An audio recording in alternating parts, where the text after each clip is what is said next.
What prisoners really eat inside Australia's toughest prisons. Shocking truth. Inside Australia's toughest prisons, food is more than survival. It's power. It's control. And sometimes it's punishment, where every meal feels like a sentence. Australia's toughest prisons are built far from major cities, hidden behind thick concrete and razor wire. On the outside, people imagine the danger, the gangs, the discipline. But inside these walls, one thing affects every single prisoner every single day. The food. Not because it tastes bad, though many say it does. Not because it's small, even if the portions feel tiny. But because each meal reminds them exactly where they are. A place where you don't decide what you eat. You don't decide when you eat. And you don't decide how it tastes. Your entire diet, your appetite, even your hunger, is controlled by a system that never sleeps. Every day in prisons like Goulburn Supermax, Port Phillip, Casuarina, and Hakea, thousands of inmates start their morning the same way. Not with sunlight, not with fresh air, but with a metal tray sliding across the ground like a warning. For many inmates, that noise, that cold, sharp scrape of metal, becomes the soundtrack of their sentence. Breakfast before the world wakes up. In these prisons, breakfast isn't warm. It isn't fresh. And it isn't comforting. It's early. Far earlier than any normal person would expect. Sometimes before 6 a.m., when the sky is still black and the cell is freezing, a guard walks past each door and slides a tray through the small metal slot. There's no conversation. No, good morning. Just a thud. Inside the tray, a scoop of cheap cereal. A lukewarm carton of milk. Toast so dry it crumbles in your fingers. A small piece of fruit, if you're lucky. That's it. For a new prisoner, this is the moment the reality of prison hits the hardest. Because in that small tray, they learn the first rule of Australian prison life. You eat what you're given, or you don't eat at all. There's no extra sugar. No second helping. No swapping meals unless you break the rules and sneak it through the door. And as they sit in a cold cell with no sunlight, holding a bowl of cereal that tastes like cardboard, the truth sinks in. Prison doesn't take your hunger. It takes your choices. Lunchtime, silence, concrete, and survival.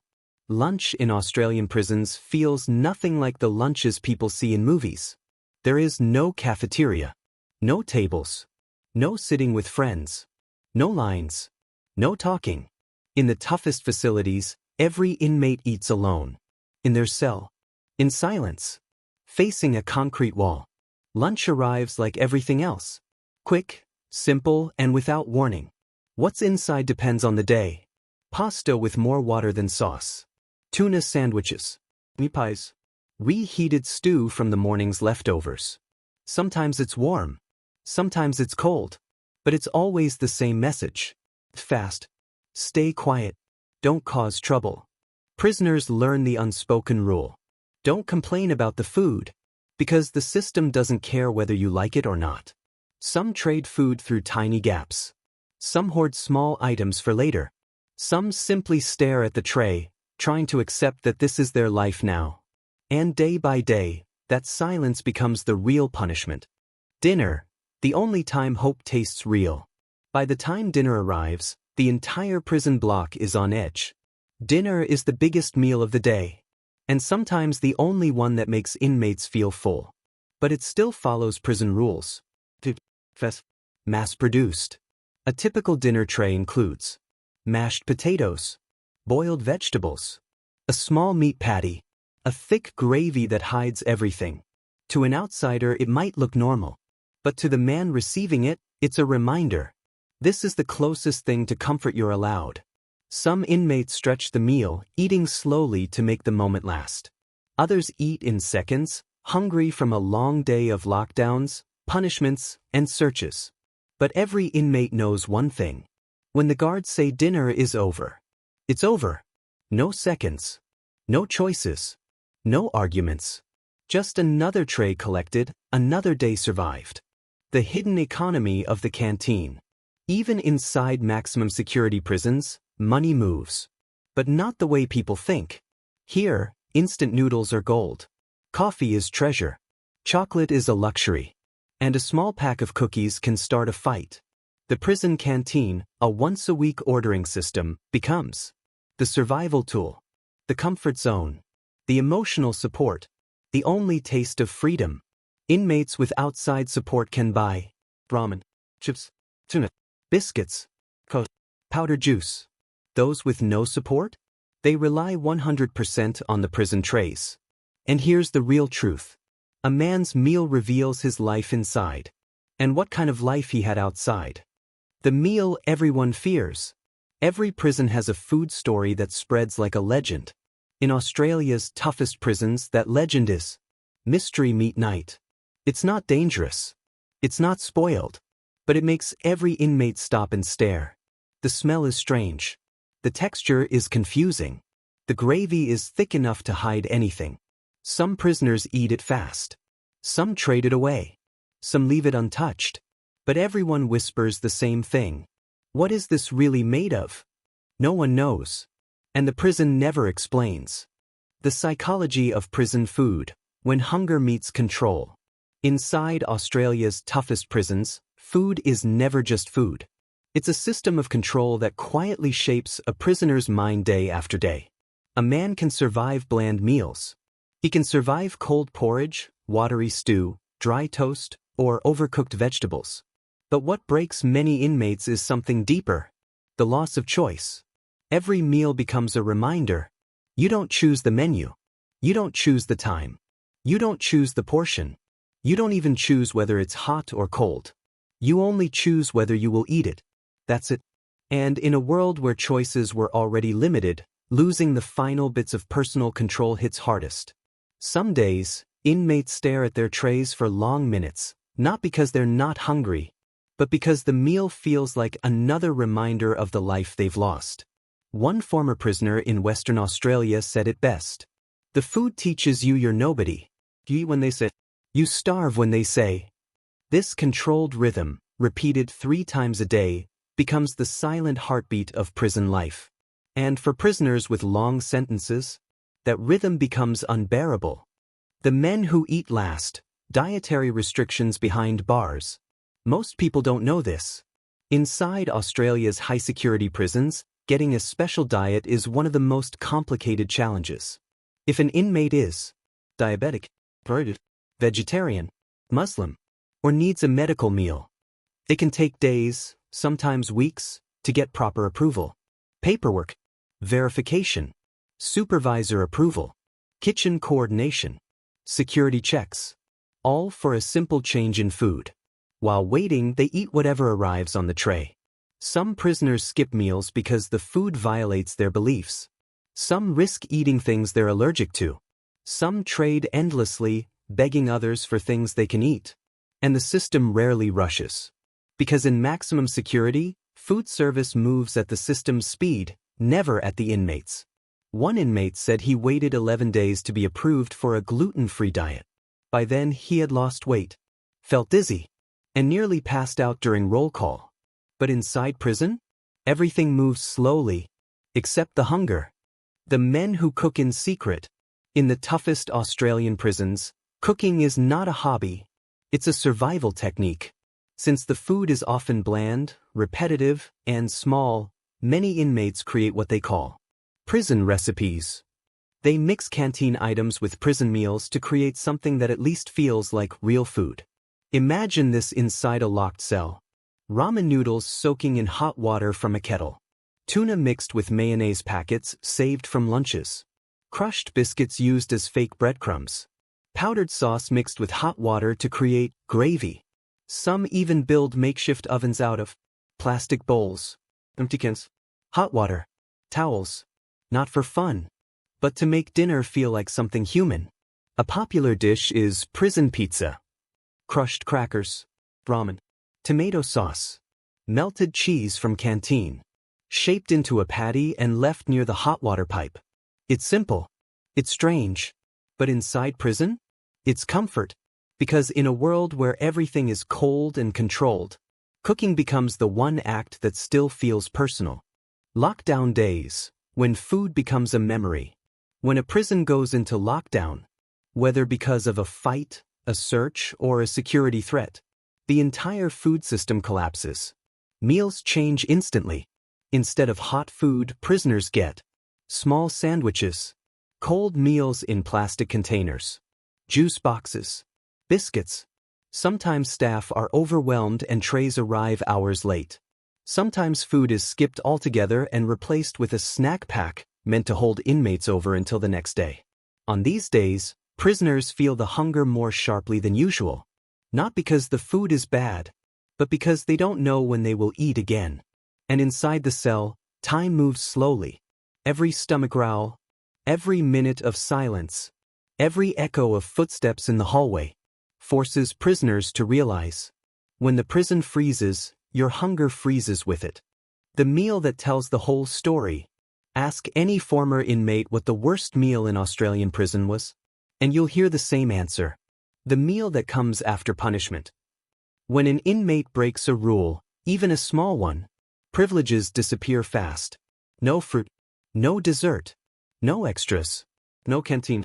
Sometimes only the bare minimum meals. These restricted meals send a message. Behavior equals food. If you behave, you eat normally. If you don't, the system tightens. Prisoners quietly admit that this method works better than many punishments. Because nobody wants to go hungry in a place where you can't choose anything else. And in that moment, as an inmate stares at the smallest tray he has ever received, he feels the full weight of his surroundings. Food becomes the judge, the jury, sometimes the lesson. The good days that still don't feel good. Even in Australia's toughest prisons, there are days inmates call good food days. Not because the meal is delicious, but because it's better than usual. Maybe it's a slightly bigger portion, a piece of chicken with actual seasoning, a dessert cup, or fruit that isn't bruised. On these days, the entire block feels different. Prisoners talk through the doors. The tension drops for a moment. Some men save part of their meal for later, just to stretch the feeling of normal life. One inmate from a Victorian prison said, "A good meal makes you forget the walls for 5 minutes." But even on good days, the reality stays the same. The food is unpredictable. The portions are controlled. And the system always decides how much comfort a prisoner gets. Good days remind inmates of the life they once had, and the life they want back. But the feeling fades quickly. Because the next day, the tray might hold the exact opposite. The dark truth, food as a tool of order. Most people think prison violence comes from gangs or arguments. But correctional officers know something different. Bad food days make tension rise instantly. When meals are too small, when the kitchen runs late, when portions look unfair, you can feel the entire block shift. Men pace their cells. Arguments start between doors. Tiny disagreements turn into shouting. Because food is the one thing every prisoner depends on. A single cold dinner can push a stressed inmate to his breaking point. So prisons use food strategically. Maintain order, serve on time, reduce conflict, provide larger portions on tough days, respond to unrest, switch to cold meals in secure packaging, isolate aggressive inmates, restrict comfort items. Food becomes a pressure valve. The system quietly turns it up or down depending on what's happening inside the block. And prisoners know it. Some even say, you can tell how the prison feels by what's on the tray. The prisoners who never stop feeling hungry. Not all inmates handle prison food the same way. The men who struggle the most are usually young offenders, men used to heavy meals outside, gym-focused inmates, prisoners serving long sentences, people with fast metabolisms. For them, the portions feel tiny, the calories feel too low, and the hunger becomes constant. Some inmates pace their cell at night, trying to ignore the emptiness in their stomach. Some save biscuits or bread from lunch to eat before bed. Some drink hot water until the hunger fades. But the worst nights are lockdown nights. When there's no canteen, no extra packets, no secret stash, no backup food. Just silence, cold concrete, and a hunger that doesn't care about the rules. One man in South Australia said, "You don't sleep because you're tired. You sleep because you're hungry." Hunger becomes a second sentence, one that doesn't appear on paper, but follows inmates every day. The unseen workers, prison kitchen inmates. Behind every tray is a group most viewers never hear about. The prisoners who work in the kitchen. They wake up before everyone else. They prepare thousands of meals. They face heat, pressure, and constant supervision. And for many of them, this job becomes a responsibility, a privilege, a chance to earn trust, a rare form of purpose, a break from the isolation of their cell. Some take pride in trying to make meals better, even if the ingredients are limited. Some trade recipes. Some learn real cooking skills they hope to use after release. But the kitchen is also one of the hardest jobs in the prison system. Every mistake is punished. Every slip is watched. Every tool is counted. And tension in the block can instantly turn the kitchen chaotic. Yet, these inmates serve meals 3 times a day, even to the same men who might hate the food they make. It's a strange world. A prisoner preparing food for another prisoner, while both live under the same rules, but in completely different roles. And every meal becomes a connection, even if no one ever says a word. The meal that makes inmates feel human again. There is one moment each week inmates look forward to. Special meal day. The food isn't fancy, but it's different. Might be a sausage roll, a chicken thigh with actual seasoning, a slice of cake, a barbecue-style meal, a slightly upgraded dinner. These moments matter more than people think, because when the tray finally slides in, and a prisoner sees something he hasn't tasted in months, something happens inside his mind. For a few minutes, he feels human again. He feels like someone who deserves a good meal, someone with a life beyond the cell, someone who remembers what the outside world tastes like. And that small piece of hope, that tiny sense of normal life, can carry a man through an entire week of concrete, routine, and silence. The reality the world never sees. People outside imagine prison food as disgusting, rotten, or unsafe. But the truth is more complex. It's not about how bad it tastes. It's about what the food means. Prison meals represent control, routine, punishment, survival, power, psychology, hopelessness, discipline. Each tray is a reminder that life inside Australia's toughest prisons is built around one silent message. Your freedom stops here. The walls confine the body, but the food shapes the mind. Some prisoners adapt. Some break. Some count down the days until they can taste real food again. Because the meal waiting outside these walls, the first burger, first drink, first home-cooked meal, often means more than freedom itself. When food becomes a message from the outside world. For many inmates in Australia's toughest prisons, food is the last thread tying them to the world they left behind. Every week, when canteen sheets arrive, some prisoners scan the list slowly, whispering to themselves, "What would Mum get? What did I used to eat on Sundays? What did life taste like before this?" A chocolate bar reminds someone of childhood. Instant coffee feels like a memory of waking up before work. A packet of noodles tastes like a cheap meal shared with friends. For men who haven't touched real freedom in years, these little items become emotional anchors. One prisoner said, "The canteen wasn't about food. It was about remembering who I used to be before the walls." But not everyone gets that luxury. Many prisoners have no money in their account, no family support, no friends sending funds, no outside help. Those inmates live fully on prison trays alone. And every time they watch someone else make prison recipes, they feel the quiet sting of being forgotten by the outside world. That is the part of prison life the public never sees. Loneliness reveals itself through the meals you can't afford. The holiday meals that break and heal hearts. Inside high-security prisons in Australia, holidays are strange. No decorations. No celebrations. No gatherings. Just another day behind steel. But there is one thing that changes. The meal. On Christmas, Easter, or national holidays, prisoners sometimes receive a slightly bigger portion, a small dessert, a better cut of meat, the juice box, or a treat like pudding or cake. It's not luxurious. It's not fancy. But the emotional impact is huge. Some inmates smile quietly at their tray. Others stare at it for a moment, thinking of families eating dinner together on the outside. Some can't eat at all because the loneliness hits harder on these days. One man in Port Phillip said, "That Christmas meal hurt more than punishment. It reminded me I wasn't there with my kids." Another prisoner said the opposite. "It helped me stay sane. For one night I felt like I existed again." Holiday meals inside prison become a mirror. They show inmates what they've lost, what they miss, and what they hope to return to when their sentence ends. The food trades that decide who has power, whether people want to admit it or not. Food inside prison is power. No violence, no weapons, no threats, just food. In maximum security blocks, an extra packet of tuna can buy protection, favor, cleaning help, a small luxury, or even silence.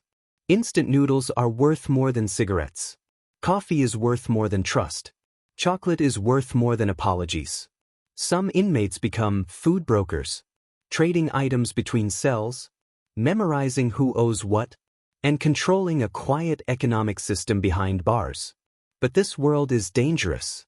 If a trade goes wrong, if someone refuses to pay, if an inmate steals from another, the situation can escalate fast. Yet prison officers rarely see this black market system, because it all happens under the door, through whispers, or during yard time. To understand how important food is, one officer said, "You want to know who runs the block? Not the toughest man, the one with the most noodles." The first meal after release, the taste of freedom. Every prisoner dreams about it. Not the moment the door opens. Not the moment they step outside. Not even the moment they breathe free air. The first real meal after release. Some picture a giant burger. Some imagine a cold drink. Some dream about a home-cooked dish made by their mother or partner. Some crave fresh fruit. Something that actually tastes alive. Former inmates say the same thing. The first bite of free world food hits harder than freedom itself. Because outside those walls, food has flavor. Food has color. Food has smell. Food has meaning. And for the first time in years, they choose the meal. They choose the portion. They choose when to eat. Choice becomes freedom. Flavor becomes hope. And hunger becomes a memory instead of a punishment. The moment they taste that first meal, something clicks in their mind. Life can be normal again. Life can be better. Life doesn't have to taste like a tray sliding across concrete. The final reality, food shapes everything behind the walls. After all the routines, after all the trays, after all the cold mornings and silent lunches, one truth remains. Prison food is not designed for comfort. It's designed for order. Every portion, every calorie, every schedule is part of a system meant to keep thousands of men controlled, managed, and predictable. Some prisoners adapt. Some resist. Some lose themselves in the routine. Some find strength in the struggle. But every man learns the same lesson. Inside the toughest prisons in Australia, you don't just survive the time. You survive the meals. And for many, the story of their entire sentence can be told through the food they ate, the days they went hungry, and the quiet moments when a single dessert cup made them feel human again. The 24-hour food cycle, how meals control prison time.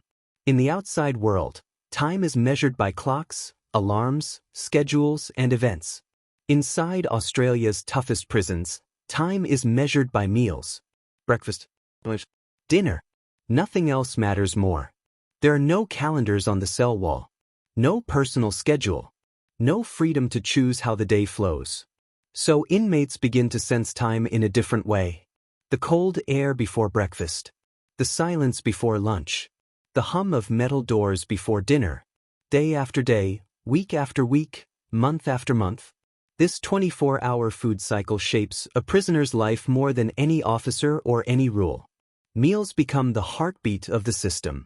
They tell inmates when to wake up, when to prepare mentally for another long night. Some prisoners say, "You don't count days in prison. You count trays." And that's how deep the control goes. Food becomes the silent clock that rules everything. The fights you never hear about, food disputes. Most people assume prison fights begin over territory or disrespect. But inside maximum security prisons, one of the fastest triggers is food. A stolen biscuit. A missing milk carton. An unfair trade. A man taking something from someone else's tray. Even something as small as a slice of bread can ignite chaos. Because when you have almost nothing, every small thing becomes big. One correctional officer recalled, "The quietest inmate will turn violent over food. Hunger changes people." Most disputes stay small, just shouting through doors or angry complaints. But sometimes they escalate. Two inmates fighting during yard time. A man refusing to return to his cell. A block lockdown because someone stole canteen items. And the saddest part? These fights don't come from greed. They come from desperation. Inside prison, food isn't a meal. It's survival, respect, and identity. The men who eat in complete darkness. There are nights when the power goes out. Or when lockdowns hit suddenly. On those nights, inmates eat in total darkness. No lights. No sound. Just the echo of other men doing the same. They feel for the tray with their hands. They smell the food before they taste it. They eat in slow, careful motions. Some prisoners say these nights feel like the deepest point of their sentence. Because eating in the dark, in silence, with no control, creates a moment that feels less human than anything else inside prison. One inmate described it this way: "You don't feel like you're eating a meal. You feel like you're surviving the night. And when the lights come back on hours later, nothing feels normal. Because darkness has a way of reminding a man just how alone he is behind walls. The diet that breaks the body. People think prison food is unhealthy. But the truth is more complex. It's not extremely unhealthy. It's not extremely nutritious. It's bare minimum. Enough to survive. Not enough to thrive. Over time, inmates experience weight loss, vitamin deficiency, constant fatigue, sugar crashes, lack of energy, weak immune systems. Because when meals lack fresh ingredients, when vegetables are boiled until tasteless, when fruit isn't always fresh, and when proteins are low quality, the body slowly wears down. A prisoner in New South Wales explained, "Your muscles fade first, then your energy, then your motivation, then your hope." This slow decline isn't dramatic. It's not visible to the world. But inside, it's one of the hardest battles to fight. The men who never complain, and why. There's a quiet group of inmates who never complain about the food. They eat everything. They say nothing. They avoid trades. They keep to themselves. These are often the men with the longest sentences. The ones who know complaining won't change anything. The ones who have stopped expecting comfort. The ones who have accepted the rhythm of prison life. A life where hunger is normal. Routine is unavoidable. Meals are predictable. Choices are gone. One kitchen worker said, "The lifers don't talk about food. They just eat it and move on. They know the system better than the officers do." It's not strength. It's not weakness. It's acceptance. And acceptance, inside a maximum security prison, is sometimes the only way to stay mentally alive. The inmates who rebel through food. But not everyone accepts the system quietly. Some inmates resist the only way they can. Through their meals. They refuse trays. They give food away. They skip meals. They go on hunger strikes. Not to harm themselves, but to send a message. You control everything, but you don't control my hunger. These protests are rare, and they are heavily monitored. But they show something powerful. Even in the most controlled environment imaginable, food becomes the last battlefield. For personal freedom. One prisoner said during a hunger protest, "This is the only decision I get to make." That's why the system responds carefully. They know that hunger, or the refusal of it, is emotional, psychological, and deeply symbolic. Food becomes the final language of rebellion. The hidden fear, running out of food. This fear is never spoken out loud, but many inmates admit feeling it. What if the food stops? A prison only needs one major problem: a strike, a riot, the supply issue, a transport delay, to disrupt the entire meal system. On those days, prisoners watch their doors more closely, listen for footsteps, hope for a tray, fear the silence. One former inmate said, "When lunch is late, the whole block feels it. You can hear men whispering, 'Are they coming?'" Food is not comfort in prison. It's not flavor. It's not pleasure. It is certainty. And when certainty shakes, the whole prison shakes with it. The prison meal that changes everything. Every inmate, no matter how tough, remembers the one prison meal that changed their mindset. Might be the first tray they ever saw, a good holiday meal, a bad one, a tiny punishment portion, a canteen snack that made them emotional, or a meal served after months in solitary. These meals become markers in a prisoner's timeline, moments that say, "This is it. This is your life now." For some, it's the moment they break down. For others, it's the moment they decide to change. For a few, it's the moment they promise themselves they will never come back to a place where food feels like punishment. And these emotional moments, silent, invisible, unknown to the world, are the real story of prison food. Because behind the trays, behind the silence, behind the concrete, there is a human being, fighting to stay human, one meal at a time. The final message. Inside Australia's toughest prisons, the story of food is not really about taste, or calories, or menus. It's about power. It's about control. It's about the quiet battle that happens 3 times a day, between a person and the place that's trying to reshape them. Every metal tray, every lukewarm meal, every scoop of porridge, every empty stomach at night, becomes part of the sentence no judge ever says out loud. Because prison food does more than fill the body. It shapes the mind. It tests patience. It exposes loneliness. It shows who adapts, who struggles, and who holds on to hope through the smallest comforts. Some inmates survive by inventing recipes in the dark. Some survive by trading noodles like currency. Some survive by holding on to memories of home. And some survive by imagining the first real meal they'll taste when freedom finally comes. But no matter how long the sentence, no matter the crime, no matter the prison, every single inmate learns this truth. In Australia's toughest prisons, you don't just survive the walls. You survive the meals. The food tells the story of control, of small victories, and of what it really means to live without choice. And when the final day comes, when the gate opens, when a former prisoner sits down with family for that first meal outside, the taste is not just flavor. It's freedom. It's hope. It's a reminder that life beyond the walls is still possible. And that is the hidden truth of what prisoners eat inside Australia's toughest prisons. Because in the end, the strongest hunger is not for food. It's for the life waiting on the other side.